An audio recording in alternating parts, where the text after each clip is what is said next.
Como certamente estará recordado, falámos no nosso último Palavra Puxa Palavra de uma das principais heranças do domínio romano na Europa, a sua língua, o latim, e de como somos, ao fim e ao cabo, latinos os que falamos as línguas que se formaram a partir do latim, ou seja, o português, o espanhol, o francês, o italiano ou o romeno. Mas, evidentemente, não ficou por aqui o contributo romano. Ele é de tal modo vasto e são tantos e tão variados os diferentes domínios em que houve influência que precisaríamos de muito mais programas como este para podermos tocar em todos esses aspectos. Assim sendo, pensei que seria interessante tentarmos hoje aqui abordar 3 termos que, sendo muito semelhantes, por isso mesmo acarretam confusões do arco da velha. Essas palavras são o romano, o românico e o romântico.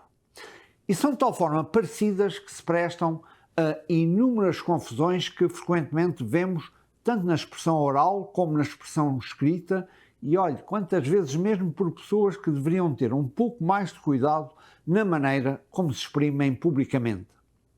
Bom, mas comecemos então pelo romano. Eu diria que é o termo mais simples. Naturalmente refere-se ao povo que durante vários séculos dominou a Europa Central e Ocidental e mesmo o Norte da África e o Próximo Oriente, tendo a sua capital em Roma. Um dos aspectos bem marcantes da cultura romana prende-se com a sua arquitetura. Se bem que, bastante inspirados pelos gregos, os romanos construíram por todo o Império um enorme conjunto de edifícios. A sua técnica de construção era verdadeiramente excepcional e a prova, olha, está no facto de muitos desses edifícios terem resistido à voragem do tempo e terem mesmo chegado até nós.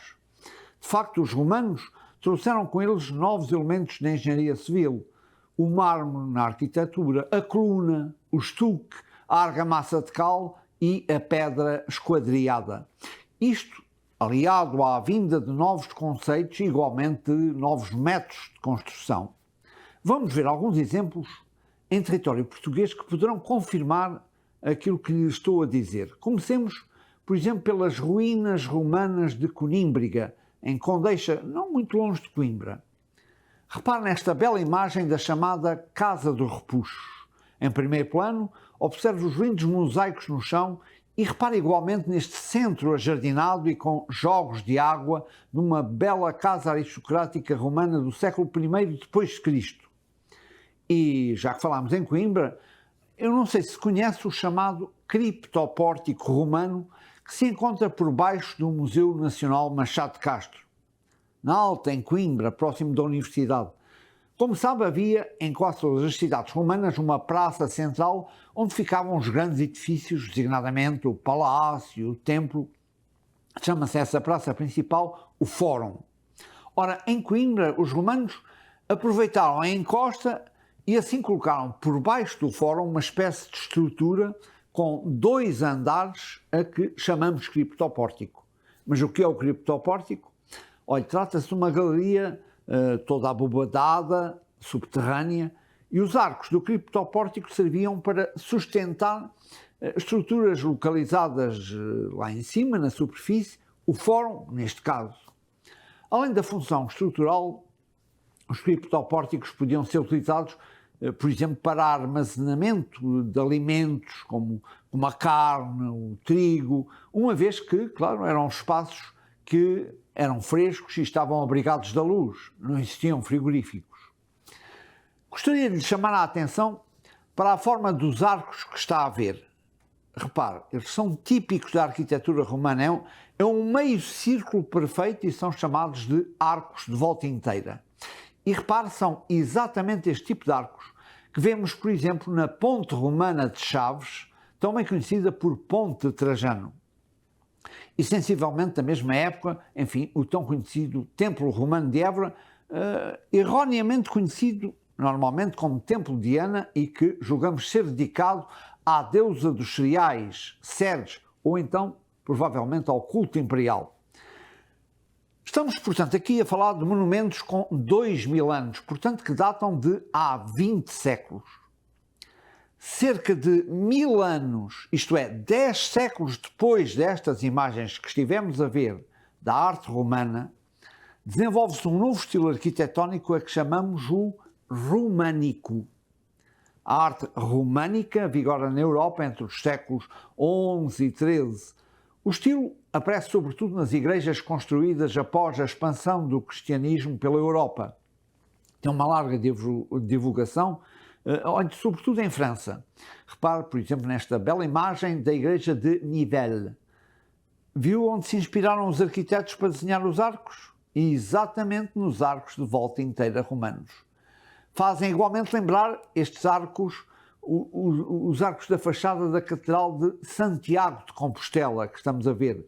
Mas repito, olha que nós não estamos no século I, mas mais de 10 séculos depois. Por isso a sua designação é arte românica e não romana. Em Portugal nós temos bons exemplos em algumas catedrais.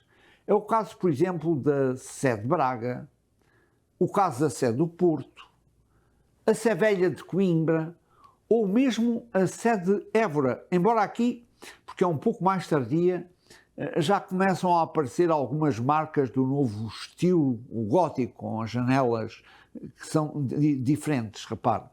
Temos igualmente a presença do estilo românico, olhe, por exemplo, em igrejas mais pequenas, como é o caso da igreja do Mosteiro de Bravães, em Ponte da Barca, que estamos aqui a ver, ou então na igreja de Santiago, em Coimbra. Mas mais problemático é o caso destas duas pontes que passa a apresentar. A Ponte da Portagem, no concelho de Marvão, e a Ponte da Redinha, no concelho de Pombal. Ambas são frequentemente designadas como pontes romanas, quando são ambas pontes românicas, embora uma datação mesmo mais recente da Ponte da Portagem a classifique como uma ponte quinhentista. O que é curioso é que existem, próximo das duas pontes, vestígios romanos.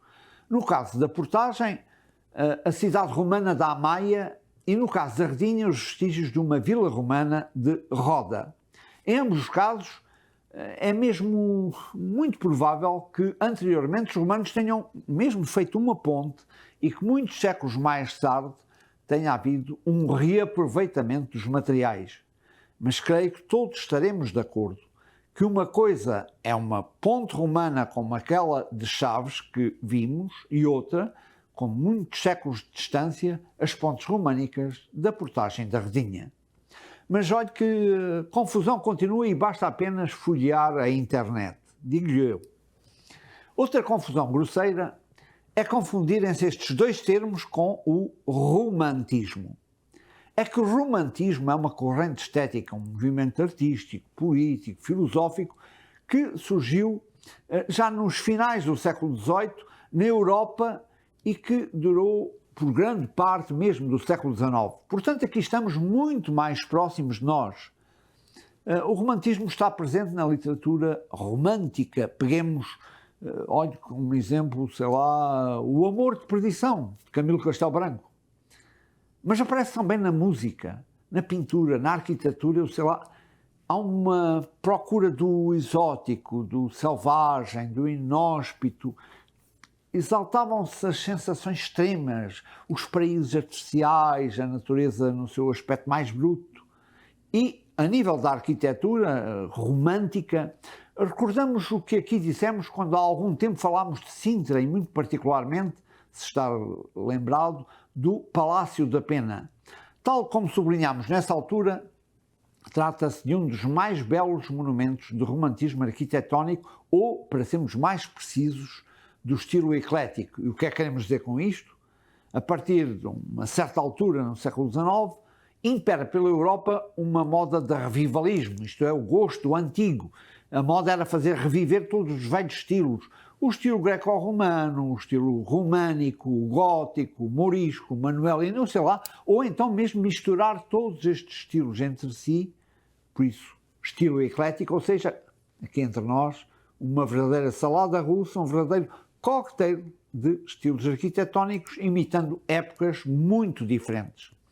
É, pois, assim como vimos, o caso do Palácio da Pena, como oportunamente falámos, mas encontramos este gosto romântico do passado noutros monumentos, como é o caso, por exemplo, do Palace Hotel do Bussaco, onde o gosto pelo manuelino do século XVI aparece neste magnífico edifício dos arredores de Coimbra, e tal como acontece com a Pena, o edifício revivalista está inserido numa mata de sabor igualmente romântico. Outro exemplo, olhe, a fachada da Estação do Rossio em Lisboa, quem não a conhece, ou então a igualmente conhecida Praça de Touros do Campo Pequeno, igualmente em Lisboa, onde o revivalismo se inspira na arte muçulmana. E o mesmo acontece, por exemplo, com o chamado Salão Árabe do Palácio da Bolsa do Porto. Todas estas imagens que acabamos de ver dizem respeito à arquitetura romântica do século XIX, repito.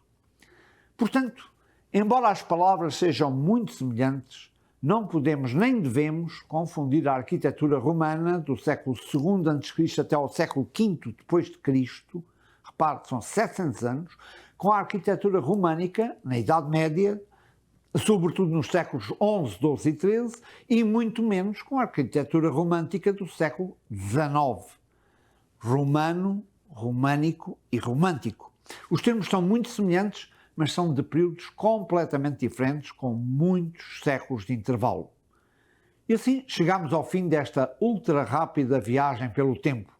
Até ao próximo Palavra Puxa Palavra.